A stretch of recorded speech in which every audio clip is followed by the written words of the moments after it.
Drama serial मुझे प्यार हुआ था कि आने वाले एपिसोड में आप सभी दोस्त देखेंगे कि नीलो तो इस बात का यकीन ही नहीं कर पाती कि साद माहिर से शादी करने से इनकार कैसे कर सकता है। हालांकि वो तो दिलो जान से माहिर को अपनी जिंदगी का हिस्सा बनाना चाहता था। उसके सामने तो सारी हकीकत खुलना शुरू हो जाती है। साथ तुम्हारे चेहरे की उदासी ने मेरे सामने सारी सच्चाई खोल दी है।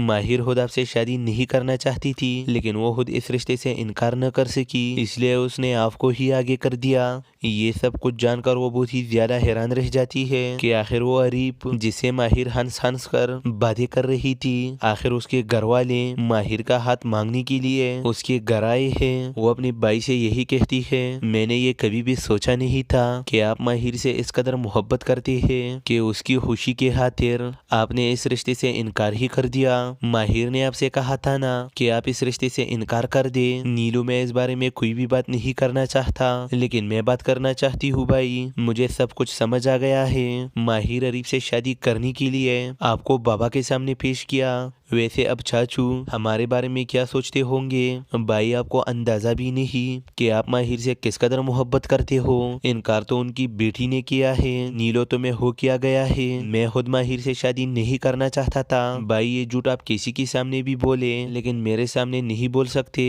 क्योंकि मैं अच्छी तरह से जानती हूँ कि आप माहिर से सच्ची मोहब्बत करते हो। उसके बिना जी ही नहीं सकते। दूसरी तरफ अरीब अपनी माँ की वजह से बहुत ही ज्यादा परेशान है। वो अपनी माँ से कहता है कि तुमने मेरे साथ बिल्कुल भी अच्छा नहीं किया, तुम वहाँ से ऐसे कैसे उठकर आ सकती हो? माहिर अब हमारे बारे में क्या सोचते होंगे? ये कहकर वो शदीद गुस्से में अपने घर से निकल जाता है। लेकिन उसकी माँ किसी भी सूरत पर भी उसकी शादी माहिर से नहीं करना चाहती। वो अपनी शौहर के पास आकर उसे कहती है कि याद रखे कि अगर अरीब ने उस लड़की से शादी की तो मैं ये घर छोड़कर चली जाऊंगी।